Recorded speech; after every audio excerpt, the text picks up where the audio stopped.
So, any questions? This is your first time here, right? Yes, sir. Any how did you hear about us? I actually live down the street, and I've passed your building many times. You know, I can remember being in middle school passing your building. I'm almost 30 now. Wow. And I've always seen the message, and I've always like, this guy's a chump. This is LA. Rebuilding the family? What are you talking about? You know, and just recently in the past couple months, I heard, I think YouTube just popped up, you know, one of your videos, like your savage moments or something, and I said, wow, this guy gets it. He's not holding back.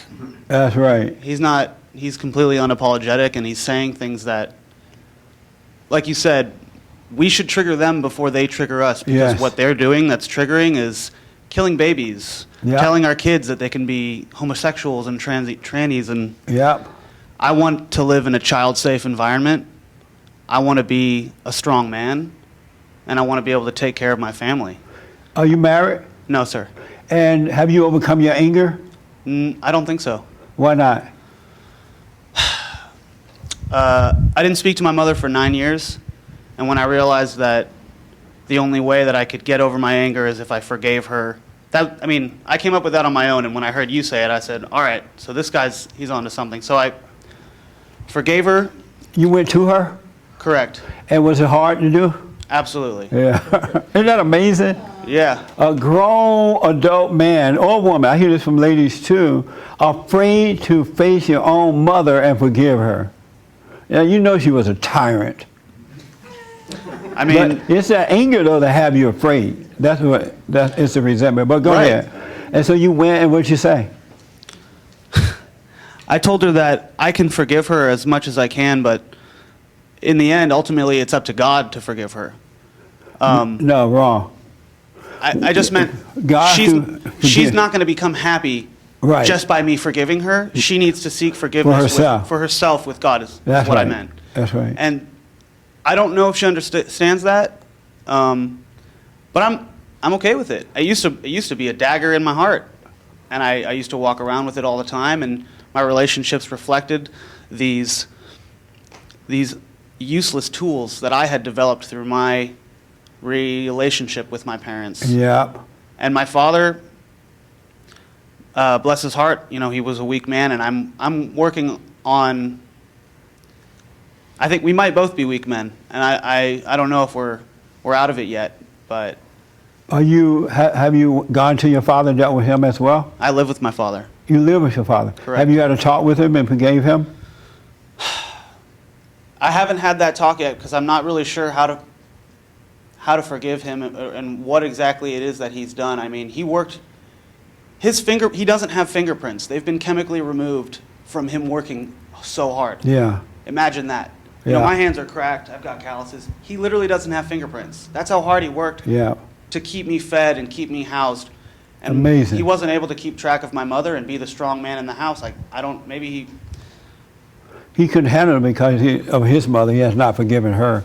And so he was married to his mother.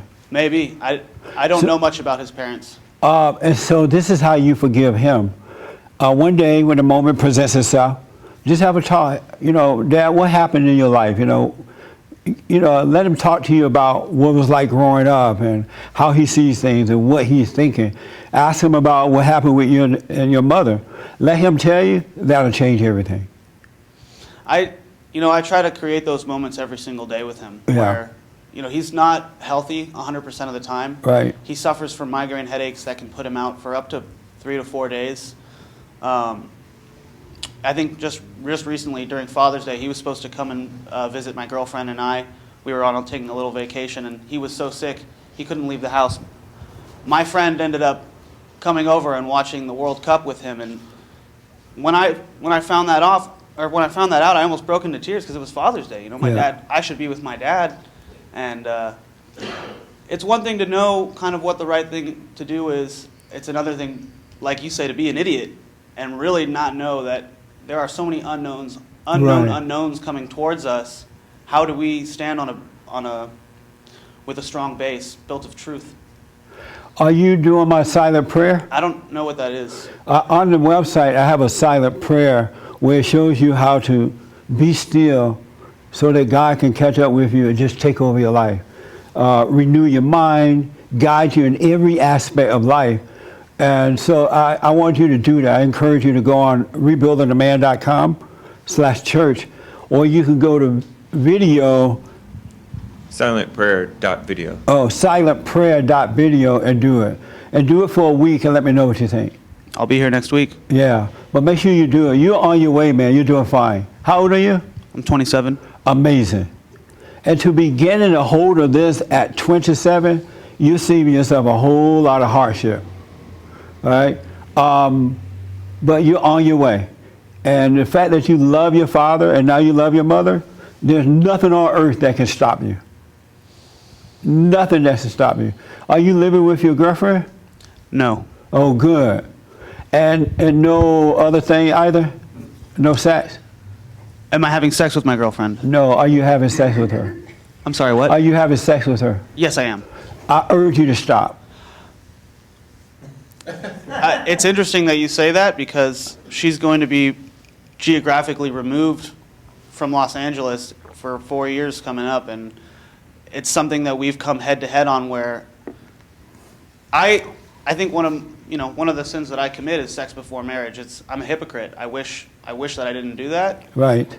I see now. I wish I could go back in time and sit Don't wish myself for down that. and Do not wish for that. Do not wish for that. You couldn't help it. You couldn't see what was going on. You couldn't help yourself, right? It's enough to just know that and move on. Because don't judge yourself for it. When you saw that it was wrong, in that very moment, God forgave you, and he doesn't even remember it. It's not written down anywhere. He's not reminding you of it or any of that stuff. The moment you realize it was wrong, it was done. So you just start living from this moment. Nothing you can do. As a matter of fact, the past doesn't even exist. It's an illusion. So there's nothing to go back to. With God, there's only the present. That's why he said take no thoughts about yesterday or tomorrow, because it doesn't exist. The only thing you have is now. So just live now and just do it right from this point forward. It's Satan that's trying to make you guilty from all the learning that you have had about sex before marriage and all that kind of stuff.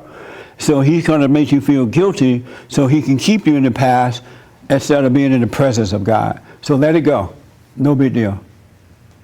That make sense? absolutely. Thank you. Yeah. The past is an illusion. It doesn't even exist. And God doesn't hold anything against anyone, and especially those who repent. What do you think about the saying, love the sinner, hate the sin? It means that when you wake up, you're going to see that human beings who are angry, out of control, carrying on, it's not them, it's the spirit that's in them that's driving them to do what they're doing, right? They can't help it.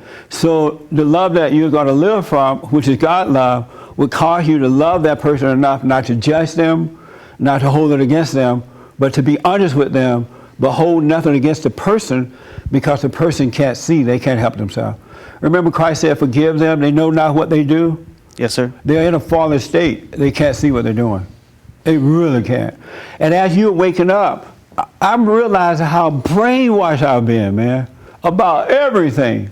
Even those simple things have been lies. And so as you're waking up, you're going to see that that person literally cannot help themselves. And so that way you won't take it personal. You'll be honest with them, but even if they scream or call you names, it won't bother you. You see that they just can't help it. So that's what it means. You love that person enough to be honest with them and not judge them. And judgment means don't hate. Don't be angry at. That make sense? Yes. And so you've been walking by here all those years, and you ended up inside. That's correct. Did you ever imagine one day you would come in? Never. I mean, I honestly, I had no idea what it was. I thought nothing, really. I would go to AutoZone. I would go to, Versailles. Never really thought much about this Some place. people think we're a furniture store. Yeah. They think we're a design shop. Yeah, my friend Francisco been trying to get us to get one of those letter signs, bright signs that move with the letters, and it tells what you are. And I haven't done it yet because we may have to move. and I'm going to put it on the new building. So what we did, we put some writing in the window to kind of explain what we do. Are you glad you came in? Unbelievably.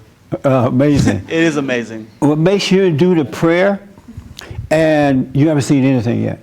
Because he's going to calm you down. He's going to take over your life with the truth and perfect love, and it's going to create a man, a good, decent, righteous man that the world can see, and you're going to help others as well without even trying.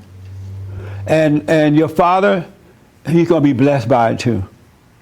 Hopefully one day he'll do it to try to get some healing or something, get over that anger. But right on, any other question? No, that's it.